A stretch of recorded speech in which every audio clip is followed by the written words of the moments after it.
Hello everyone. ఈరోజు అయితే నేను మీకోసం అని చెప్పేసి కరెంట్ అఫైర్స్ ఎక్స్ప్లెయిన్ చేద్దామని వచ్చేసాను. మనకి ఎగ్జామ్కి అయితే పీపీఎస్సీ గ్రూప్ 2 ఎగ్జామ్ ఏ మంత్లో జరుగుతుందో అయితే ఐడియా లేదు. మనకి ఈ ఇయర్ మొత్తం కరెంట్ అఫైర్స్ ఒక ఐడియా ఉంటే బెటర్ అని చెప్పి నేను జనవరి 2024 నుంచి అయితే స్టార్ట్ చేస్తున్నాను. నేను ఏది బాగుంటుంది కరెంట్ అఫైర్స్ అని చూసుకుంటే చాలామంది అయితే విజన్ బాగుంటుందని చెప్పేసి చెప్పారు. సో దాన్ని బేస్ చేసుకొని నేను విజన్ ఐఏఎస్ కరెంట్ అఫైర్స్ అయితే ఎక్స్ప్లెయిన్ చేద్దామని చూస్తున్నాను ఈరోజు. మీకైతే సైన్స్ అండ్ టెక్ ఈరోజు ఎక్స్ప్లెయిన్ చేద్దాం అనుకుంటున్నాను. తెలుగులో ఎక్స్ప్లెయిన్ చేస్తాను మీకు. దానివల్ల మీకు ఈజీగా ఉంటుంది అర్థం చేసుకోవడం కోసం. ఇంకా ఇవి చెప్పేసిన తర్వాత ఇంకా ఏవైనా కవర్ అవ్వకపోతే అవి నేను నెక్స్ట్ వీడియోలో అయితే చేస్తాను. మన ఛానల్ ఎవరైతే కొత్తగా చూస్తున్నారో వీడియోని అయితే లైక్ చేసి ఛానల్ని అయితే సబ్స్క్రైబ్ చేయండి. నేనైతే మీకు నా వల్ల అయినంత కంటెంట్ అయితే మీకు అందించడానికి అయితే ట్రై చేస్తాను. ప్రజెంట్కి అయితే నేను విజన్ ఐఏఎస్ మ్యాగజైన్ అయితే తీసుకుంటున్నానండి, సైన్స్ అంటే కరెంట్ అఫైర్స్ కంప్లీట్ చేయడానికి అని చెప్పేసి. ఇది అయిపోయిన తర్వాత ఇంకా రిమైనింగ్ ఏమైనా ఇంపార్టెంట్వి జనవరి మంత్లో మిగిలిపోతే అవి కూడా నేను కవర్ చేయడానికి ట్రై చేస్తాను. మీరైతే నాకు సపోర్ట్ చేయండి. ఇంకా లేట్ చేయకుండా వీడియోని అయితే స్టార్ట్ చేసేద్దాం.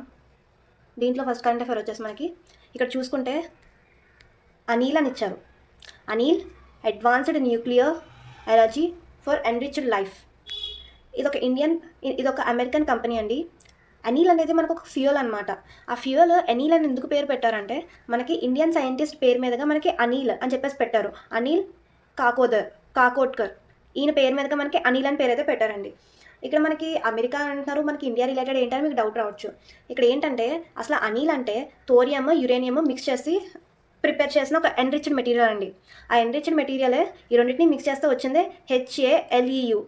అంటే ఏంటి? హై SA లో ఎన్రిచ్డ్ యురేనియం. ఇది మనకి న్యూక్లియర్ థింగ్స్లో చాలా యూజ్ అవుతుంది అనమాట, న్యూక్లియర్ ఫ్యూయల్ కింద. HALEU అనేది మనకి ఒక ఎన్రిచ్డ్ ఒక ఐటమ్ అనమాట. నార్మల్గా మనకి ఎన్రిచ్మెంట్ ఎంతవరకు ఉంటుందంటే ప్రజెంట్ ఉన్నదైతే మనకి 5% అండి. కానీ HALEU అనిల్ ఏదైతే మనకి థోరియం యురేనియం మిక్స్ చేసారో అది 5 to 20% ఉంది. అంటే చాలా ఎక్కువ ఎఫిషియన్సీ ఉన్నట్టు మనకి. అండ్ నెక్స్ట్ ఇంకొకటి చూసుకుంటే మనకి Anil can be used in existing pressurised heavy reactors.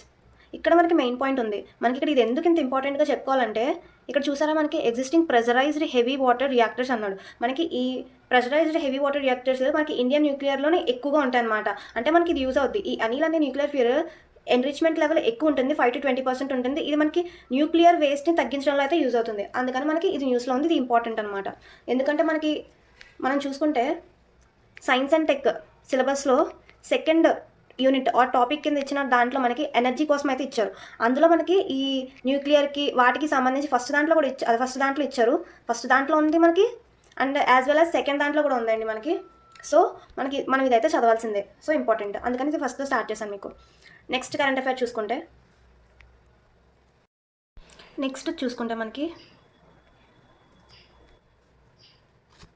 మనకి స్టీల్ స్లాగ్ రోడ్ టెక్నాలజీ అని చెప్పేసి అన్నారు. ఈ స్టీల్ స్లాగ్ రోడ్ టెక్నాలజీ ఏంటంటే మనకి ఈ రోడ్స్ వేయడానికి అయితే యూజ్ అవుతుంది. ఇది ఎందుకు కొంచెం ఇంపార్టెంటే అండి. ఇది ఒక న్యూ టెక్నాలజీ అనమాట. దీన్ని యూజ్ చేసుకొని మనకి ముంబై గోవా రోడ్ని అయితే కన్స్ట్రక్ట్ చేశారు. ఎవరు? JSW స్టీల్ వాళ్ళు మనకి ముంబై టు గోవా రోడ్ని అయితే కనెక్ట్ చేశారు. అసలు ఏంటిది అని చూసుకుంటే మనకి ఇది ఒక 1 kilometer long 4 lane steel slag road అయితే వేశారు. అసలు ఈ స్లాగ్ అంటే ఏంటంటే మనకి స్టీల్ని ప్రిపేర్ చేస్తున్నప్పుడు మనకి వేస్ట్ మెటీరియల్ వస్తుంది అనమాట, స్లాగ్ అని చెప్పేసి. ఏదైతే ఆ స్లాగ్ వస్తుందో ఆ స్లాగ్ని వేస్ట్ చేయకుండా ఎటువంటి ఎన్విరాన్మెంట్కి పొల్యూషన్ లేకుండా మనకి దీని అయితే యూజ్ చేయడం అయితే జరుగుతుంది. ఈ స్లాగ్ని యూజ్ చేయడం వల్ల మనకి మెటీరియల్ అయితే మనకి స్ట్రాంగ్గా ఉంటుంది. అంటే రోడ్డు కొంచెం ఎక్కువ రోజులు మన్నుతుంది. ఎండకి కానీ వర్షానికి కానీ కొట్టుకోకుండా కొంచెం ఎక్కువ రోజులు అయితే మన్నుతుంది. అందుకని చెప్పి ఈ స్లాగ్ ఏదైతే ఉందో మనకి దీన్ని వేస్ట్గా పోకుండా అయితే యూజ్ చేసుకుంటారు అనమాట రోడ్ వేయడానికి అని చెప్పి టెక్నాలజీని టెస్ట్ చేశారు. అంతేకాకుండా మనం చూసుకుంటే స్టీల్ ఈ ప్రొడక్షన్లో మనకి ఇండియా అనేది సెకండ్ పొజిషన్ స్టీల్లో మనకి. సో మనకి చాలా స్లాగ్ అయితే మిగులుతుంది. దాన్ని వేస్ట్ చేయకుండా మనం యూజ్ చేసుకుంటే మనకి ఎలాగైనా మనకి హెల్ప్ అవుతుంది. సో మనకి ఇక్కడ ఏం చేశారంటే JSW steel has constructed 1 kilometer 4 lane steel slag road section in NH66 ఎక్కడ మనకి ముంబై టు గోవా రోడ్.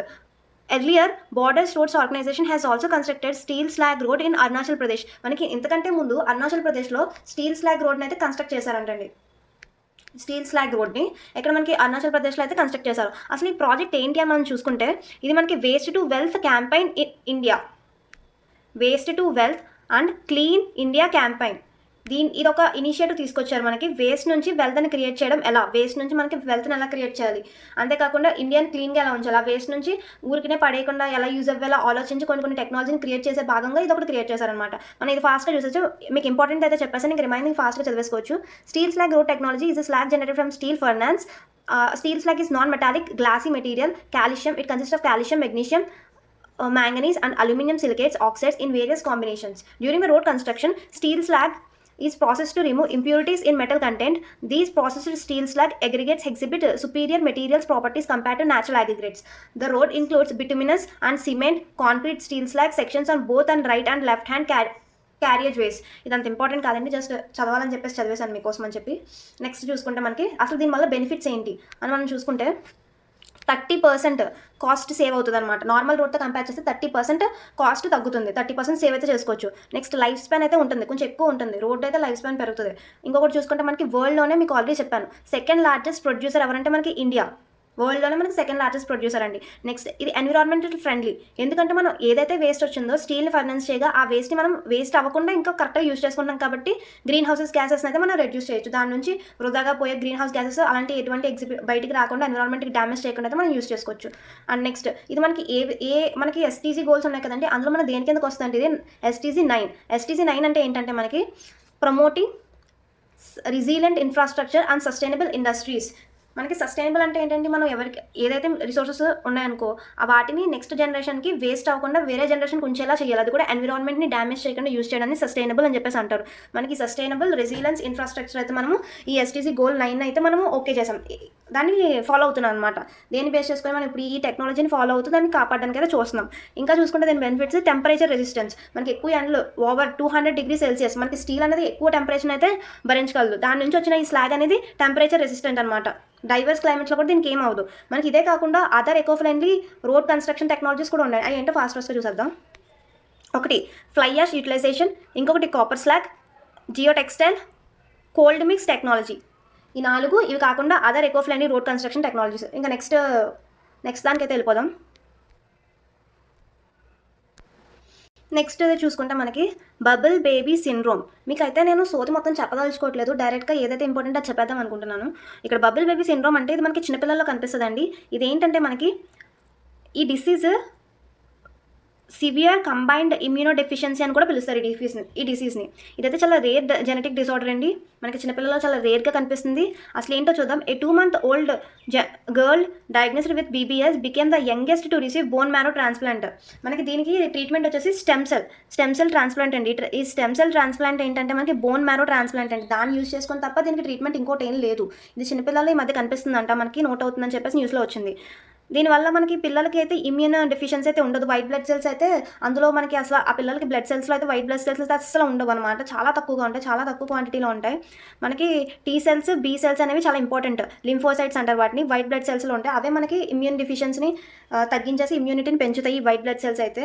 మనకి ఎవరికైతే ఈ బబుల్ బేబీ సిండ్రోమ్ వస్తుందో వాళ్ళకైతే ఈ బ్లడ్ సెల్స్లోని మనకి ఈ T cells కానీ B cells కానీ కంప్లీట్ వైట్ బ్లడ్ సెల్స్ అయితే ఉండవండి.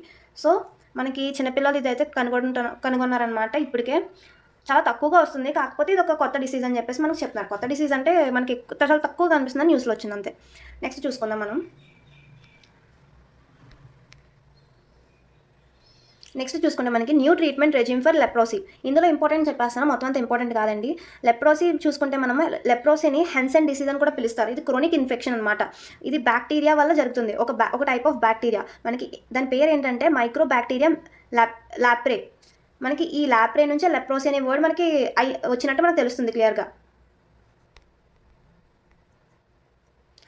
నెక్స్ట్ చూసుకుంటే మనకి ఇది బ్యాక్టీరియా వల్ల ఎఫెక్ట్ అవుతుందని. దీని ఎఫెక్ట్స్ వచ్చేసి skin, peripheral nerves, mucosa of upper respiratory tract, ice, ఇవి వాటిని ఎఫెక్ట్ చేస్తాయండి. మ్యూకోసా అంటే మనకి లంగ్స్లోని స్కిన్ ఉంటుంది కదండి, ఆ స్కిన్ అయితే ఎఫెక్ట్ చేస్తుందని చెప్తున్నారు ఇక్కడ. అసలు ఎలా ట్రాన్స్మిట్ అవుద్ది అని చూసుకుంటే మనకి డ్రాప్లెట్స్, మనం మాట్లాడుతున్నప్పుడు డ్రాప్లెట్స్, లేదంటే నోస్ నుంచి మనం తుమ్మినప్పుడు గట్రా వస్తాయి కానీ డ్రాప్లెట్స్, దాని ద్వారా కానీ, మౌత్ మాట్లాడుతున్నప్పుడు స్ప్రే అవుతుంది కదా దాని ద్వారా కానీ, కాంటాక్ట్ వల్ల కానీ, లేదంటే అన్ట్రీటెడ్ కేసెస్ అంటే నీడిల్స్ ఇవన్నీ క్లీన్ చేయకుండా పెట్టేస్తారు కదా, అలాంటి వల్ల కూడా అవే ఛాన్స్ అయితే ఉంది. నెక్స్ట్ చూసుకుంటే మనకి ట్రీట్మెంట్ వచ్చేసి మల్టీ డ్రగ్ థెరపీ అండి. ట్రీట్మెంట్ దానికి మల్టీ డ్రగ్ థెరపీ. ఈ మల్టీ డ్రగ్ థెరపీ అనేది మనకి 2 typesగా క్లాసిఫై అయింది. ఇది paucibacillary cases, PB, multibacillary patients. మనకి ఈ 2 టైప్స్కి అయితే డివైడ్ చేశారు ట్రీట్మెంట్స్ని. ఒకటి పౌసీ బ్యాసిలరీ కేసెస్ అయితే వచ్చేసి మనకి ఫీవర్ బ్యాక్టీరియా. ఇది మనకి విజిబుల్గా ఉంటుంది. ఇది మనకి ఎటువంటి సైన్స్ని అయితే చూపించదు. మనకి ఇలా వచ్చిందని చెప్పి ఎటువంటి సిమ్టమ్స్ అయితే చూపించదు. జస్ట్ ఫీవర్ వచ్చినట్టు చూపిస్తుంది అనమాట. మల్టీ బ్యాసిలరీ పేషెంట్స్ వచ్చేసి మనకి ఇది విజిబుల్ బ్యాక్టీరియా. ఇది సైన్స్ని కూడా చూపిస్తుంది. అంటే ముందుగానే మనకి ఈ డిసీజ్ సిమ్టమ్స్ అయితే చూపిస్తుంది. మనకి బ్యాసిలరీ అయితే మనకి చూపించదండి ముందుగా సిమ్టమ్స్ని. అదే మల్టీ బ్యాసిలరీ అయితే మనకి ముందుగా సిమ్టమ్స్ అయితే చూపిస్తుంది. అండ్ నెక్స్ట్ దానికి వెళ్ళిపోతే ఇంకా దీని గురించి పెద్దగా చెప్పుకోవడానికి ఏం లేదు. ఇంకా ఏమైనా ఇంపార్టెంట్ కొంత ఒకసారి చెక్ చేసేద్దాము. మీకు 2 అయితే చెప్పేసాను. Multi drug therapy as recommended by WHO consist of 3 drugs: dapsone, rifampicin, clofazimine. మనకి ఈ మల్టీ డ్రగ్ థెరపీ కోసం అని చెప్పేసి ఇప్పుడు మీకు ఇందాక చెప్పాను కదా, ట్రీట్మెంట్ వచ్చేసి మల్టీ డ్రగ్ థెరపీ అండి. ఆ మల్టీ డ్రగ్ థెరపీలోనే మనకి WHO స్పెసిఫిక్గా ఈ లెప్రోసీ కోసం అని చెప్పేసి 3 డ్రగ్స్ని అయితే ప్రిస్క్రైబ్ చేసింది. అవి ఏంటంటే మనకి డెప్సోన్, రిఫాంప్సిన్, క్లోఫాజమైన్. ఈ 3 అయితే మనకి రికమెండ్ చేసింది. మనకి ఇండియా అయితే ఎటువంటి ఇనిషియేటివ్స్ తీసుకుందో ఒకసారి చూసేద్దాం. National strategic plan and road map for leprosy 2023-2027 to achieve zero transmission leprosy by 2027. మనకి 2023 మొన్న ఇయర్ నుంచి 2027లోగా మనకి లెప్రోసీ అయితే ఎండ్ చేయాలని చెప్పి టార్గెట్ పెట్టుకున్నారు, జీరో ఉండాలని చెప్పేసి. Next national leprosy eradication programme centrally sponsored అంటే ఏంటి? కొంచెం మనకి సెంటర్ పెట్టుకుంటుంది, ఇంకా కొంచెం మనకి స్టేట్ పెట్టుకుంటుంది. నార్మల్గా అయితే మనకి స్టేట్ అనేది 60% పెట్టుకుంటే సెంటర్ అనేది 40% పెట్టుకుంటుంది. ఇంకా వీటికి సంబంధించి ఇంకోటి ఏంటంటే నికుష్ట్ 2.0 పోర్టల్ అయితే మనకి పెట్టారనమాట. ఏవైతే లెప్రోసీ కేసెస్ ఉన్నాయో అందులో అయితే ఉంటాయి మనకి నెక్స్ట్ కరెంట్ అఫైర్ చూసుకుంటే బయో ఇమేజింగ్ బ్యాంక్ అండి. ఈ బయో ఇమేజింగ్ బ్యాంక్ అంటే ఏం కాదు, మనకి బయో ఇమేజింగ్ బ్యాంక్ అంటే మనకి క్యాన్సర్ని ఎర్లీగా డిటెక్ట్ చేయడానికి ఒక టెక్నాలజీ అండి. ఈ బయో ఇమేజింగ్ బ్యాంక్ BIBని మనకి ముంబై టాటా మెమోరియల్ హాస్పిటల్లో అయితే యూజ్ చేశారు. అక్కడ యూజ్ చేసి మనకి దీంట్లో ఇంపార్టెన్స్ ఏంటంటే డీప్ లెర్నింగ్ అండ్ ఆర్టిఫిషియల్ ఇంటెలిజెన్స్ని యూజ్ చేసుకుని అయితే మనకి క్యాన్సర్ని అయితే డిటెక్ట్ చేస్తారు. అది కూడా చాలా ఫాస్ట్గా డిటెక్ట్ చేస్తారండి. నార్మల్గా మనం మూవీస్లో అయితే చూస్తాం క్యాన్సర్ వచ్చిన అది 4th స్టేజ్, ఇంకా దీనికి మెడిసిన్ ఉండదు అని చెప్పేసి మనం వింటూ ఉంటాం కదా. అంతేకాకుండా బయట కూడా చాలా చూస్తాం మనము, క్యాన్సర్ వస్తే ఇంకా బ్రతకరు ఇలా అని చెప్పేసి చెప్తారు కదా. అలాంటివన్నీ ముందే మనం డిటెక్ట్ చేయడానికి అని చెప్పి ఈ కొత్తగా ఇదైతే తీసుకొచ్చారు. దాన్ని బయో ఇమేజింగ్ బ్యాంక్ అని చెప్తారు. ప్రెసెంట్ అయితే మనకి ముంబై టాటా మెమోరియల్ హాస్పిటల్లో అయితే ఉంది. మనకి ఇది ఎలా చెప్తారంటే మనకి రేడియాలజీ, ప్యాథాలజీ ఈ ఇమేజెస్ని యూజ్ చేసుకొని ఎర్లీగా అయితే మనకి డిటెక్ట్ చేయడం జరుగుతుంది. మీకు ఆల్రెడీ చెప్పాను కదా, ఈ AI అల్గోరిథమ్స్ని యూజ్ చేసుకుని అయితే మనకి ఎర్లీగా డిటెక్ట్ చేస్తారు. దీనికోసం పెద్ద తెలుసుకోవడానికి ఏం లేదు, ఇంత అండి. ఇది సింగిల్ బిట్గా అయితే ఇవ్వడానికి ఛాన్స్ ఉంది. ఎక్కడ యూజ్ చేశారు దీన్ని మనకి ఇండియాలో అని చెప్పేసి అయితే అడగచ్చు, అదైతే గుర్తుపెట్టుకోండి. నెక్స్ట్ ఇది కూడా పెద్ద ఎక్కువ న్యూస్ ఏం కాదు, ఫాస్ట్గా చూసేయచ్చు. డిసీజ్ ఎక్స్ అనేది మనకి వరల్డ్ ఎకనామిక్ ఫోరం ఈ set to begin session on novel disease X. ఈ నోవెల్ డిసీజ్ ఎక్స్, అసలు డిసీజ్ ఎక్స్ అనే వర్డ్ని మనకి WHO 2008లో అయితే ఇంట్రడ్యూస్ చేసింది. మనకి డిసీజ్ ఎక్స్ అంటే ఏంటంటే మనకి తెలియని ఒక ప్యాథోజన్ ఉంటుంది కదా, ఏదైతే మనకి ఇంటర్నేషనల్గా మనకి సీరియస్ థ్రెట్ని చూపిస్తుందో, చాలా భయాందోళనకి చెందే ఒక ప్యాథోజన్ ఉంటుందో, మనం సడన్గా మనకి COVID-19 వచ్చినాయి కదండి, అలాగా చాలా కైండ్ ఆఫ్ డిసీజెస్ సడన్గా వస్తాయి. అది కూడా మనకి మన కంట్రీలోనే కాదు, ఓవరాల్ గ్లోబల్లీ చాలా భయాన్ని పుట్టించే కొన్ని ప్యాథోజన్స్ అయితే పుడుతూ ఉంటాయి. For example corona, and also Ebola, జీకస్ ఇలాంటి వైరసెస్ మనకి ఇంటర్నేషనల్గా భయపెట్టేగా ఉంటాయి. అలాంటి వాటి కోసం అని చెప్పేసి మనకి WHO 2018లో మనకి అన్నోన్ ప్యాథోజన్స్ని డిసీజ్ ఎక్స్ కిందకైతే తీసుకొచ్చింది. ఇంకా చూసుకుంటే ఇక్కడ మనకి WHO has placed disease X alongside other high priority diseases such as Ebola, జీకస్ virus in its awareness campaign. అంతా దీనికోసం పెద్దగా ఏం లేదు. డిసీజ్ ఎక్స్ అనేది 2018లో తీసుకొచ్చారు. అండ్ ఆల్సో మనకి ఇది ఒక థియరటికల్ థియరం అనమాట. మనకి ఏదైతే తెలియదు, మనకి మ్యాథ్స్లో ఉంటుంది కదా, ఏదైనా తెలియకపోతే కేటంతో డినోట్ చేస్తాం, ఎక్స్ టర్మ్తో డినోట్ చేస్తాం. అలాగే దీని కూడా డిసీజ్ ఎక్స్ అనేది ఒక అన్నోన్ ప్యాథోజన్ అంతే. నెక్స్ట్ న్యూస్ చూసుకుంటే మనకి టొబాకో రిలేటెడ్. మనకి టొబాకోకి సంబంధించి ఎంతమంది యూజ్ చేస్తున్నారు, దీనికి సంబంధించి మనకి రిపోర్ట్ అయితే ఉంది. దీనికి ఎవరు రిలీజ్ చేశారంటే WHO రిలీజ్ చేసింది. మనకి ఎగ్జామ్ ఓరియంటెడ్గా అయితే చూసుకోవాలి. ఒక రిపోర్ట్ వచ్చిందంటే అది ఎవరు రిలీజ్ చేశారు, ఎప్పుడు రిలీజ్ చేశారు, ఏంటి, అసలు దాంట్లో మెయిన్ అవుట్కమ్స్ ఏంటో చూసుకుంటే సరిపోతుంది. మనకి ఈ రిపోర్ట్ నేమ్ ఏంటంటే వచ్చేసి మనకి global report on trends in prevalence of tobacco use 2000 to 2030. మనకి 2000 నుంచి 2030 ఫ్యూచర్ ఈ మధ్యలో మనకి ఈ టొబాకో యూజ్ ఎలా ఉంటుంది అని చెప్పేసి ఈ రిపోర్ట్ని అయితే తయారు చేశారు. మనం చూసుకుంటే ఇండియా అనేది మనకి వరల్డ్లోనే సెకండ్ బిగ్గెస్ట్ టొబాకో ప్రొడ్యూసర్. మనకి ఇండియా అనేది సెకండ్ లార్జెస్ట్ అని చెప్పి ఇంకొకటి చెప్పాను మీకు న్యూస్లో, అదేంటండి అది నాకైతే కామెంట్లో చెప్పండి. ఏంటి మీకు మీరైతే చెప్పండి. నేనైతే స్టార్టింగ్ లెటర్ కూడా ఇచ్చేసాను, ఇందాకే డిస్కస్ చేసాం మనం ఆ న్యూస్ అయితే. ఇంకా నెక్స్ట్ చూసుకుంటే మనకి గ్లోబలీ మనం చూసుకుంటే 1.25 బిలియన్ అడల్ట్ టొబాకో యూజర్స్, మనకి అడల్ట్స్, మనకి ఎవరైతే మనకి తక్కువ ఏజ్ యంగ్ పీపుల్ అయితే ఉన్నారో వాళ్ళైతే మనకి ఎక్కువగా అయితే యూజ్ చేస్తున్నారు. గ్లోబల్గా అయితే 1.25 బిలియన్ మెంబర్స్ అయితే మనకి యూజ్ చేస్తున్నారని చెప్పి రిపోర్ట్స్ చెప్తున్నాయి. మనం కరెక్ట్గా అయితే మనము 15 ఇయర్స్ చూసుకుంటే 267 మిలియన్ అడల్ట్స్ అయితే 15 years and below, less than or equal to 15 years ఉన్న వాళ్ళు మనకి 267 మిలియన్ మెంబర్స్ అయితే మనకి ఈ టొబాకోని అయితే యూజ్ చేయడం జరుగుతుంది. అది మనకి చాలా రిస్క్ అండి, అసలు టొబాకో యూజ్ చేయకూడదు. మనకి దాని మీదే ఉంటుంది, ప్యాకెట్ మీదే. చాలామంది యూజ్ చేస్తున్నారు, చేయకుండా ఉండాలని కోరుకుందాం మనం కూడా. ఇక్కడైతే రిపోర్ట్ చూసేస్తే మనకి 267 మిలియన్ అడల్ట్స్ అయితే యూజ్ చేస్తున్నారు, less than or equal to 15 years. మనకి మేజర్గా ఇండియా వైడ్ చూసుకుంటే మనకి ఇండియా వైడ్ వచ్చేసి ఇంపార్టెంట్ గుజరాత్, ఆంధ్రప్రదేశ్, ఉత్తరప్రదేశ్, ఈ 3 సరిపోతాయి. స్టార్టింగ్ అయితే మనకి లీడింగ్ ఎవరు ఎక్కువ యూజ్ చేస్తారంటే గుజరాత్ అండి. దాని తర్వాత చూసుకుంటే మనకి ఇదే ఆంధ్రప్రదేశ్. ఎవరు యూజ్ చేయడం కాదు, ప్రొడ్యూసింగ్ స్టేట్స్. టొబాకో ఏ స్టేట్స్ ప్రొడ్యూస్ చేస్తాయంటే ఎక్కువ, ఫస్ట్ వచ్చేసి మనకి గుజరాత్, సెకండ్ వచ్చేసి మనకి ఆంధ్రప్రదేశ్, థర్డ్ వచ్చేసి ఉత్తరప్రదేశ్. ఈ 3 అయితే గుర్తుపెట్టుకోండి సరిపోతుంది. మేజర్గా అయితే గుజరాత్, ఆంధ్రప్రదేశ్ అయితే బాగా గుర్తుపెట్టుకోండి, సరిపోతుంది. అండ్ మనకి ఈ టొబాకోని ఎందుకు ఎక్కువ ప్రొడ్యూస్ చేస్తున్నారని చూసుకుంటే మనకి టొబాకో ఫస్ట్ దాని బెనిఫిట్ ఏంటని చూసుకుంటే మనకి ఇది డ్రాట్ టాలరేట్ అండి. అంతేకాకుండా మనకి ఇది ఎక్కడైనా పండుతుంది, తక్కువ డ్యూరేషన్తోనే మనకి చేతికి ఈల్డ్ వస్తుంది. అంతేకాకుండా ప్రాఫిటబుల్, ఎందుకంటే చాలా ఎక్కువ వాడుతూ ఉంటారు కదా మన వాళ్ళు. అందుకని చెప్పేసి మనకి ఇదైతే ఎక్కువగా వాడుతూ ఉంటారు, వేస్తూ ఉంటారు, ప్రాఫిట్స్ ఎక్కువ ఉన్నాయని చెప్పేసి. మనకి గవర్నమెంట్ కూడా దాన్ని బ్యాన్ చేయకపోవడానికి ఒకనొక రీజన్ ఏంటంటే ప్రాఫిట్స్ ఏనండి. దాని నుంచి మనకి హ్యూజ్ ప్రాఫిట్స్ అయితే వస్తాయి. నెక్స్ట్ చూసుకుంటే మనకి ఈ రిపోర్ట్లో డిక్లైన్ ఇన్ టొబాకో యూస్, మనకి డిక్లైన్ కూడా ఉందంట. 1 in 5 adults worldwide consuming in tobacco 2022 compared to 1 in 3 2000. మనకి ముగ్గురికి ఒక మెంబర్ అయితే యూజ్ చేసేవాళ్ళంట ఈ 2000లో. మనకి చాలా ఎక్కువ, 3 మెంబర్స్ని తీసుకుంటే అందులో ఒకరైతే టొబాకో యూజ్ చేసేవారంట. మనకి 2022 వచ్చేటప్పటికి గ్లోబలీ 5 మెంబర్స్ని తీసుకున్నారంటే ఇప్పుడు 3 కాదు 5కి ఇంక్రీజ్ అయ్యారు. 5 నుంచి ఒకరు మాత్రమే యూజ్ చేస్తున్నారని చెప్పారు. మనకి ఇది ఇంకా తగ్గాలనుకోండి, కాకపోతే ఇక్కడ ఒక డిక్లైన్ ఉందని చెప్పేసి చెప్తున్నారు, కొంచెం తగ్గిందంట. ఇంతకుముందు 3 మెంబర్స్లో ఒకరు ఉంటే ఇప్పుడు 5 మెంబర్స్లో ఒకరు ఉన్నారనమాట. ఇంకా చూసుకుంటే ఇక్కడ మనకి at least 37 million adolescents aged 13 to 15 years are current users of some form of tobacco. మనకి సమ్ ఫార్మ్ అని చెప్పేసి అంటే మనకి ఈ సిగార్స్ ఉంటాయి, ఈ cigars and cigarettes, beedis, like this.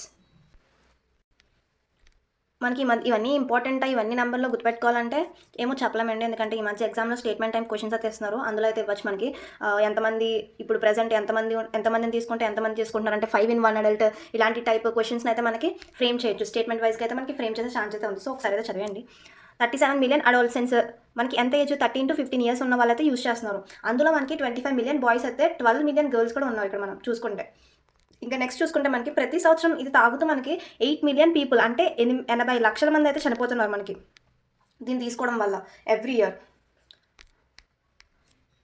ఇంకా చూసుకుంటే మనకి ఎస్టిమేటెడ్ 1.3 నాన్ స్మోకర్స్, మనకి ఇప్పుడు స్మోక్ చేశారనుకోండి, ఈ స్మోక్ వల్ల ఎవరైతే స్మోక్ చేస్తారో వాళ్ళే కాదు, దాని పక్కన నుంచున్న వాళ్ళకి కూడా మనకి ఎఫెక్ట్ అవుతూ ఉంటుంది. కొంతమందికి వాళ్ళనే నాన్ స్మోకర్స్ అని కూడా అంటారు. వీళ్ళు కూడా మనకి ఎఫెక్ట్ అవుతున్నారంట. ఎంతమంది 80 లక్షల మంది మనకి స్మోక్ చేయడం వల్ల చచ్చిపోతే 1.3 మిలియన్ అంటే నియర్లీ 10 lakhs 13 lakhs, ఒక 13 lakhs మెంబర్స్ అయితే మనకి వాళ్ళ దగ్గర ఆ గాలి పీల్చడం వల్ల అయితే చనిపోతున్నారు.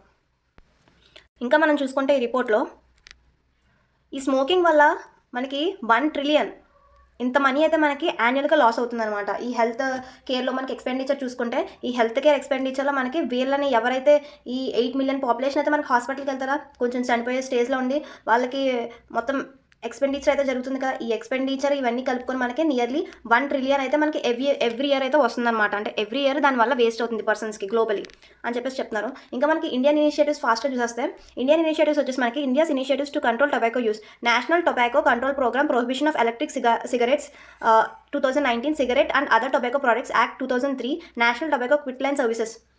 ఇవైతే మనకి ఇంపార్టెంట్. ఇంకా మనం చూసుకుంటే మనకి గ్లోబల్గా ఈ టొబాకో రిలేటెడ్ ఇనిషియేటివ్స్ ఏంటని చూసుకుంటే మనకి WHO framework convention on tobacco control, FCTC framework convention on tobacco control ఎప్పుడు మనకి 2003లో అయితే అడాప్ట్ చేసుకున్నారు. మనకి ఇండియా దాన్ని ఎప్పుడు ఓకే చేసిందంటే 2004లో ఓకే చేసింది. దీనికి మెయిన్గా మనకి దీంట్లో చూసుకుంటే మోటు M పవర్. అసలు M అంటే ఏంటంటే మోనిటర్ అనమాట, P అంటే ప్రొటెక్ట్ అండి, O అంటే ఆఫరింగ్, W అంటే వార్నింగ్, E అంటే ఎన్ఫోర్స్, R అంటే రైజ్. ఇవి మనకి ఇంపార్టెంట్ అండి. ఒక్కొక్క దాన్ని మనం చూసుకుంటే మానిటర్ అంటే టొబాకో ఎంతమంది యూజ్ చేస్తారని చూసుకోవడము, ప్రొటెక్ట్ అంటే మనకి టొబాకో నుంచి పీపుల్ ఎలా ప్రొటెక్ట్ చేయాలని చెప్పేసి కొన్ని అవేర్నెస్లు ఇవన్నీ కల్పించడము.